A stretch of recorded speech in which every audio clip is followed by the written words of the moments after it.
Os Estados Unidos da América gostam de se apresentar como um império invencível, mas a história mostra que não é bem assim. No Vietnã, o maior poderio militar do mundo foi derrotado por um povo camponês organizado que conhecia sua terra e lutava por sua soberania. Na Coreia é o mesmo. Apesar do massacre brutal, o imperialismo não conseguiu dobrar o povo coreano. No Camboja e em tantos outros lugares, ficou provado que tanques, bombas e fuzis não vencem um povo disposto a lutar pelo próprio país. E agora, com a escalada militar nos Estados Unidos contra a Venezuela, a história pode se repetir. Maduro já mobilizou tropas, reservistas e milhões de trabalhadores armados em defesa da pátria. A Venezuela sabe o que está em jogo. Não é só o petróleo, mas a sua soberania e a dignidade de não se ajoelhar ao império. Os Estados Unidos podem ter porta-aviões, fuzileiros e submarinos nucleares, mas o povo venezuelano tem o que nenhum arsenal compra: consciência nacional, organização popular e a certeza de que está defendendo a sua própria casa. O maior império militar do mundo já perdeu guerras contra povos infinitamente mais pobres e mais fracos, e se insistirem, pode perder de novo, porque quando um povo trabalhador se levanta unido, nenhum império consegue derrotá-lo. A Guerra do Vietnã foi um dos maiores fracassos da história dos Estados Unidos. Eles acreditaram que poderia derrotar um povo pobre com bombas, tanques e armas químicas.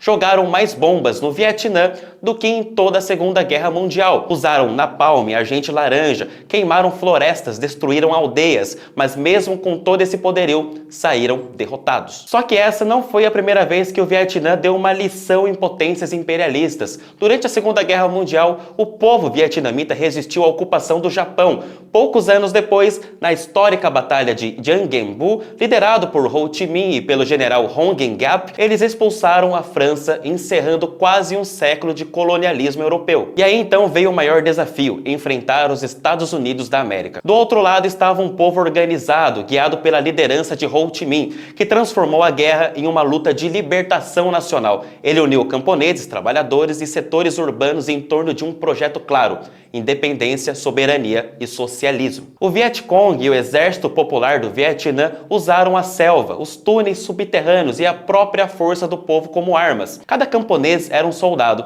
cada aldeia um ponto de resistência. Enquanto isso, dentro dos Estados Unidos, milhares de jovens eram obrigados a lutar a uma guerra que não era deles e o movimento anti-guerras explodia no país. Em 1975, com a queda de Saigon, o mundo viu os helicópteros americanos fugindo desesperados. O maior império militar derrotado por um povo infinitamente menor e mais pobre, mas guiado pela firmeza de Ho Chi Minh e pela consciência de que lutavam pela própria pátria. A lição é clara, meus queridos: um povo unido e organizado, mesmo pequeno, pode derrotar qualquer império. O Vietnã derrotou o Japão, a França e os Estados Unidos e provou que soberania não se entrega, se conquista. Depois do Vietnã, outro exemplo de resistência contra o imperialismo foi a Coreia. Após a Segunda Guerra Mundial, o país foi dividido. O norte ficou sob influência soviética e o sul sob a dos Estados Unidos, que se encontra sob influência até hoje, tá? Em 1950, os Estados Unidos interviram diretamente na Coreia do Norte, tentando impor um governo aliados aos seus ideais capitalistas. Só que, mais uma vez, um povo determinado mostrou que armas, tecnologias não garantem vitória. Liderados por Kim Il-sung, os norte-coreanos não apenas resistiram, como transformaram cada cidade, cada vila e cada colina em trincheiras de defesa. Camponeses e trabalhadores se tornaram soldados usando conhecimento local, estratégias de guerrilha e uma disciplina implacável para enfrentar um inimigo muito mais bem armado. Mesmo com bombardeios massivos, apoio aéreo e tropas de países aliados aos Estados Unidos, a Coreia do Norte se manteve firme. O conflito terminou em 53 com um armistício, não com rendição, tá?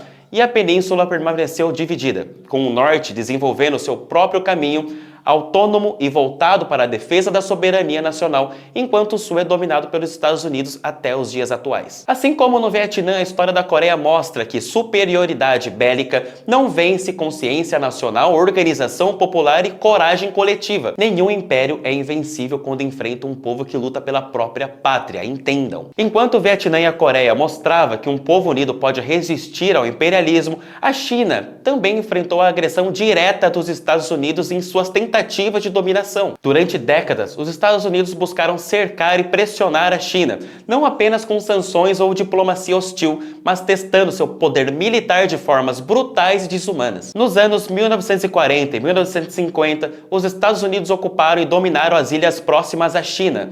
como as Ilhas Marshall, isso para realizar testes nucleares em largas escalas. Bombas atômicas explodiram em territórios habitados, contaminando solo e água, destruindo a saúde de populações inteiras e gerando impactos que duram até os dias atuais. Centenas de milhares de pessoas foram expostas à radiação, muitas morreram e comunidades inteiras foram deslocadas.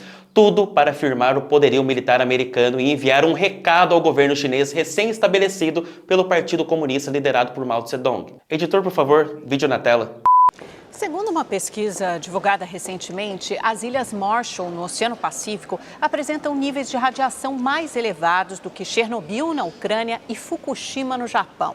O local foi usado pelos Estados Unidos para testes de bombas nucleares durante a Guerra Fria. Veja na reportagem de Marcelo Espíndola. 60 anos se passaram e as bombas nucleares testadas pelos Estados Unidos ainda provocam estragos nas Ilhas Marshall. Segundo o Centro de Estudos Nucleares da Universidade de Colômbia, os níveis de radiação na região são de 10 a 1000 vezes mais altos que os desastres de Chernobyl e Fukushima. O rastro atômico encontrado pelos pesquisadores estava no solo, no fundo do mar e nas frutas. Atualmente, o pedaço de paraíso que foi alvo das explosões tem cerca de 58 mil habitantes. A partir de 1946, os norte-americanos fizeram 67 testes nucleares durante 12 anos nas Ilhas Marshall. No atol de Bikini, testaram inclusive a Castle Bravo, a maior bomba de hidrogênio lançada no arquipélago, 1000 vezes mais poderosa que os bombardeios ao Japão na Segunda Guerra Mundial. Os autores do estudo recomendaram que o atol do Bikini permaneça desabitado. O local tem uma cúpula de concreto, uma espécie de lixão atômico que começa a apresentar fissuras. Autoridades dizem que não possuem recursos para a manutenção desta herança radioativa. Além de Bikini, a bomba de hidrogênio também deixou níveis radioativos muito elevados em Inutech e em outros 2 atóis. A contaminação causada pelas bombas pode provocar queimaduras na pele, além da chamada doença de radiação, câncer e problemas cardiovasculares. Marcelo Espíndola, de Macau, para o Rede TV News. The bodies of the people of Bikini and other islands are the most irradiated in the world. All these women have had thyroid cancer. Iwa kami ang alam tudo ilo ay wilalayong. Emlalo puyinan mengo poda ko wandeldak. Yang alala ping powo kami ang tudo. Ja powo poda ba ngayon jowo para. Powo mledon. Dor ngai bara lagi libang. Eling cetrana kala kargo dalak. Elang armi jerar temdak rar tairia. Ilo pongoneo ajuri rar dari au mendang tereu. Elang rar panai.